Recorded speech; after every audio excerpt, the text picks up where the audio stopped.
Losing 3-0 is not a good result, obviously. Tanti ricordi, tanti emozioni. Who knew confidence alone could turn a kid from the streets into one of the most feared strikers in football history? That confident kid was, or is, Zlatan Ibrahimovic, now known as a player who didn't just play the game, he dominated it, redefined it, and made the world watch. Growing up in a rough neighborhood, he found escape in football, but even then, he played by his own rules. From the very beginning, Zlatan was different. As he moved across Europe's biggest clubs, one thing remained constant. Zlatan always delivered, and he never lacked confidence. From leading PSG to domestic dominance, to his unforgettable comeback from a serious knee injury in his mid-30s, Zlatan proved that age, doubt, and criticism meant nothing to a mindset like his. More than a footballer, he became a brand, a personality, a legend. Join me as we get to explore the life of Zlatan Ibrahimovic, the story behind one of football's most iconic figures. So if you think confidence is overrated, Zlatan is about to prove you wrong. Hit like and subscribe as we dive in. Before the headlines, before the trophies, before the name became a brand, there was a boy in Malmö who didn't fit anywhere and never tried to. Zlatan Ibrahimovic was born on October 3, 1981, in Malmö, Sweden, to immigrant parents from the former Yugoslavia. His father, Šefik, came from Bosnia, his mother, Jurka, from Croatia. Their marriage didn't last, and by the time Zlatan was young, home was no longer one place. It was movement, between apartments, between parents, between identities. The neighborhood was concrete blocks, broken elevators, sirens at night. This wasn't the Sweden from postcards. This was survival Sweden. Here, kids learned quickly who they were, or got told by others who they weren't. Zlatan grew up poor. Not metaphorically, literally. Empty fridges, second-hand clothes, bicycles that sometimes didn't belong to him. He once admitted he stole bikes, not for rebellion, but because that's how you got around. Rules felt optional when life already felt unfair. Football entered his life not as discipline, but as escape. He started playing young, but never quietly. Even as a kid, Zlatan didn't blend in. He dribbled too much, tried things others wouldn't, played football like he was arguing with it. Coaches didn't know what to do with him. Some loved the talent, others hated the attitude. He joined Malmö FF's youth system, but it wasn't smooth. Zlatan was skinny, unpolished, emotionally volatile. He didn't say the right things, didn't bow his head, didn't apologize for confidence, because to him, confidence was armor. At home, structure was inconsistent. His father drank, his mother worked relentlessly. Zlatan learned independence early. Nobody was coming to save him. If he wanted something, he had to take it. That mentality followed him onto the pitch. While other kids trained to please coaches, Zlatan trained to dominate space. He didn't want to be equal. He wanted to be undeniable. When teammates passed sideways, he attacked forward. When told to play simple, he played spectacular. Not to entertain, but to survive. By his mid-teens, the talent was undeniable, but the questions remained. Too selfish, too arrogant, too difficult. Swedish football didn't know how to process a striker who didn't ask for permission. Zlatan didn't care. In 1999, Malmö FF gave him a professional contract. He was still raw, still chaotic, but now the stage was real. His early senior years were inconsistent, but flashes of brilliance cut through the doubt. A flick here, a goal that made defenders look foolish, a presence that demanded attention. Scouts noticed, not just the goals, but the defiance. When Ajax came calling in 2001, it wasn't just a transfer, it was escape from poverty, from limitation, from being told to behave. At 19 years old, Zlatan left Sweden carrying more than a suitcase. He carried anger, pride, hunger, and a belief that the world had underestimated him long enough. But that belief wasn't arrogance, it was survival instinct, sharpened into confidence. Zlatan's early life didn't produce humility in the traditional sense. It produced something else, self-belief without permission. When you grow up being told you don't belong, you either disappear or you become impossible to ignore. He chose the second path. Under structured training and tactical discipline, his street football instincts gained shape. He learned positioning, timing, and efficiency. And still, the flair remained. At Ajax, Zlatan won titles, scored unforgettable goals, and announced himself as something football hadn't seen before. A striker built like a heavyweight, moving like a dancer. Then came Italy, the land of defenders. At Juventus, Zlatan walked into Serie A with arrogance and left with authority. The league tried to break him. Instead, he broke patterns. His physical dominance met technical elegance, and Italian defenders, masters of the dark arts, were forced to adapt. Titles followed, but stability didn't. When Juventus fell, Inter Milan rose, and Zlatan rose with them. This was his kingdom. Serie A became his stage. He won league titles, dominated matches, and turned pressure into fuel.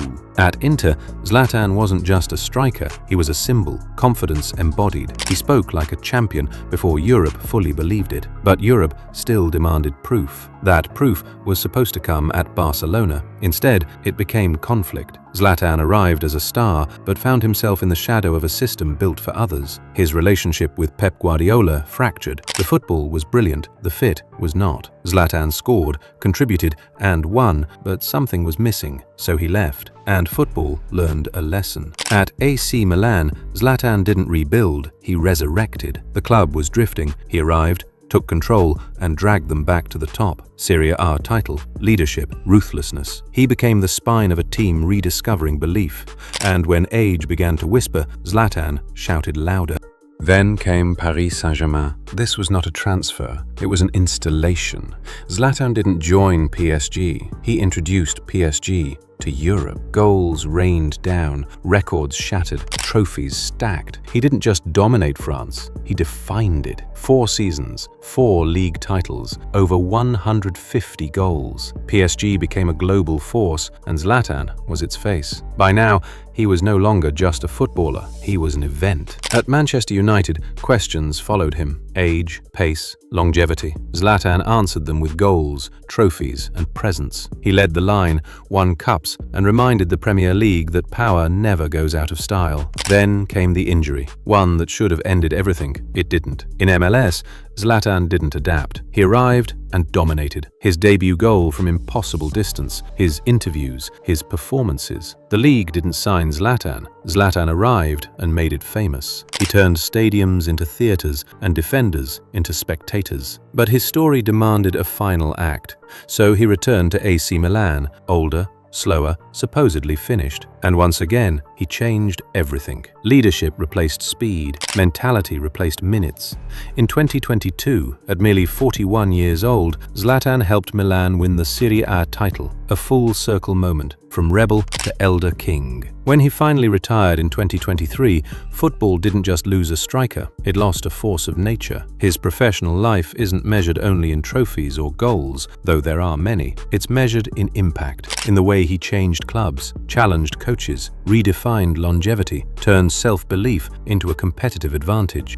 Zlatan didn't have a peak, he had eras. And long after the last goal is replayed, his career will stand as proof that football doesn't always reward humility. Sometimes it rewards defiance. Because Zlatan Ibrahimovic didn't just play the game, he dared the game to stop him, and it never could. Zlatan Ibrahimovic's defiance paid off, not just in accolades, but in cash too. He never chased money, money chased him. Zlatan's wealth didn't arrive as a reward for conformity, it arrived as compensation for impact. And by 2025 to early 2026, that impact had crystallized into a net worth estimated at around $190 million, making him the richest Swedish footballer of all time and one of the wealthiest players the sport has ever produced. But to understand Zlatan's net worth, you have to understand how it was built. Zlatan's fortune began where legends are tested, on the pitch. Over a professional career spanning more than 2 decades, according to aggregated salary data, Zlatan earned over $137 million in gross base salary alone, a figure that rises past $160 million when adjusted for bonuses and inflation. At his peak, especially during his PSG and Manchester United years, his annual football income frequently exceeded $15 million per season, excluding endorsements. By the time he retired in 2023, conservative estimates place his total career football earnings above $150 million, and that's before brand money ever entered the equation. Zlatan didn't just play football, he became content. His personality, bold, defiant, theatrical, turned him into one of the most marketable athletes of his era. Brands didn't hire Zlatan to fit campaigns, they hired him to dominate them. Over the years, he has signed high-value endorsement deals with Nike, Volvo, H&M, Adidas, Microsoft Xbox, Visa, Nivea Men, Vitamin Well, and others. At his endorsement peak, Forbes cited estimates placed his sponsorship income at around $5 to $10 million annually, depending on active campaigns and licensing rights. Unlike most athletes, Zlatan also owned his image. His social media presence, reaching tens of millions globally, became a monetized extension of his persona, turning every appearance into brand equity. Where many athletes stop, Zlatan expanded. He founded AZ Sportswear, launched his own fragrance lines, invested in restaurants and fitness ventures, and built a diverse investment portfolio spanning tech startups, esports, and real estate across Europe. He also became a co-owner of Hammarby IF, one of Sweden's most prominent football clubs, turning his influence into institutional power at home. Post-retirement, Zlatan didn't fade from relevance, he stepped into governance. He now serves as an operating partner at Redbird Capital Partners and senior advisor to AC Milan's ownership, focusing on sports, media, and entertainment investments. This role places him not just near money, but directing it. Zlatan Ibrahimovic's net worth is not just a reflection of goals scored or contracts signed. It's the price of refusing to be ordinary. One thing you should know is Zlatan Ibrahimovic never collected things to impress people. He collected them to mark territory. Every house he lived in, every car he drove, carried the same message: I belong here now. Not because he was invited, but because he conquered his way in. Zlatan's relationship with homes mirrors his life story. He didn't grow up dreaming of luxury. He grew up dreaming of space. Space to breathe, to dominate, to exist without apology. After leaving Rosengard and conquering Europe, that space became real. In Malmö, Sweden, his birthplace, Zlatan invested in high-end residential property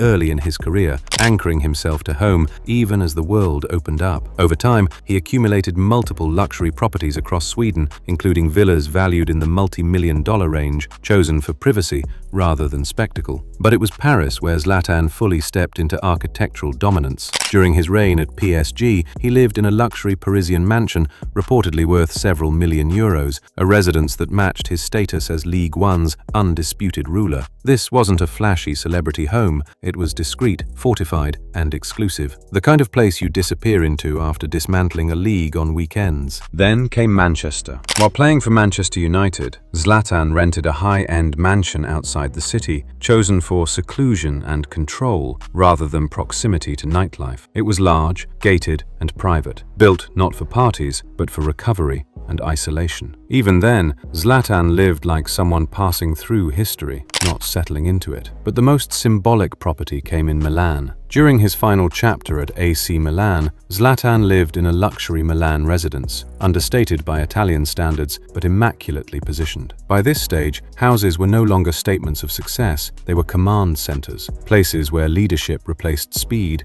and legacy replaced ambition. Across continents, Zlatan's real estate footprint has been estimated in the tens of millions of dollars, forming a core pillar of his wealth and post-career security. If Zlatan's homes are fortresses, his cars are weapons. His garage doesn't whisper luxury, it growls dominance. Zlatan is famously loyal to Volvo, serving as a global ambassador for the Swedish brand. His collection includes multiple high-performance Volvo models, each valued roughly $80,000 to $120,000, chosen not out of obligation, but identity. Volvo represented home, strength, Scandinavian steel, precision without apology. But that's only the surface. Beneath it lies one of football's most aggressive car collections. Zlatan owns, and has owned, some of the most exclusive vehicles ever built, including Ferrari Enzo, a hypercar valued at over $3 million, symbolizing elite status achieved, not borrowed. Ferrari Monza SP2, one of Ferrari's rarest modern creations. The Monza is open-top, brutal, unapologetic, valued at around $1.8 to $2.2 million. This isn't for comfort, This is for dominance without witnesses. Ferrari SF90 Stradale, hybrid, violent, intelligent. Priced around $500,000 to $600,000, the SF90 blends future tech with raw aggression. Much like Zlatan at 40, less speed, more precision. Lamborghini Urus, the apex predator SUV. At $230,000 to $270,000, the Urus exists for one reason: power without compromise, family practicality with a growl. Zlatan doesn't downsize, he adapts violently. Porsche 918 Spyder limited edition. This is engineering perfection. With a market value between $1.3 to $1.6 million, the 918 is owned by purists who respect mastery. No noise, no flex, just dominance. When combined, Zlatan's known and reported garage is estimated between $10 million and $15 million. A boy who grew up stealing bikes now owns machines worth more than buildings. Zlatan didn't just escape where he came from, he returned, with deeds, keys, and engines roaring. Let us catch a little glimpse of his personal life. Zlatan Ibrahimovic's personal life has always existed in the shadow of his own legend. The world sees the quotes, the confidence, the defiance. But behind the bravado is a life shaped by instability, survival, and an almost obsessive need for control. This is understandable, given his rough childhood years. From a young age, he learned to rely on himself, not emotionally, not practically, completely. That self-reliance later became what the world called ego, but for Zlatan, it was armor. Confidence wasn't arrogance, it was survival instinct refined. As fame arrived, he did something unusual. He didn't open his life to the world, he sealed it. Zlatan has been with Helena Seeger, his longtime partner, since the early 2000s. Their relationship has always defied expectation. Helena is older, independent, successful in her own right, and entirely uninterested in celebrity culture. She never tried to orbit Zlatan's fame, and that's exactly why it worked. They never married, not because of instability, but because Zlatan rejected the symbolism. He once said he didn't need a piece of paper to define commitment. Control mattered more than tradition. Choice mattered more than expectation. Together, they raised two sons, Maximilian and Vincent, and fatherhood changed Zlatan more than any trophy ever did. He is not a nightlife figure. He does not chase validation. He doesn't attend events unless they serve purpose. His presence is intentional, never accidental. Faith plays a quiet role in his life as well. Zlatan has spoken about belief in a non-traditional way, not religiously performative, but deeply personal. He believes in destiny, in will, in something bigger than structure, but smaller than dogma. Zlatan's life reminds us that greatness doesn't always come wrapped in humility. Sometimes it comes wrapped in scars, in anger, in audacity, in the refusal to apologize for being different. He didn't just leave records behind, he left presence. Zlatan didn't ask the game to remember him, he made it impossible to forget. Hope you enjoyed this journey. Don't forget to like, subscribe, and share. More stories like this are coming. I'll see you in the next one.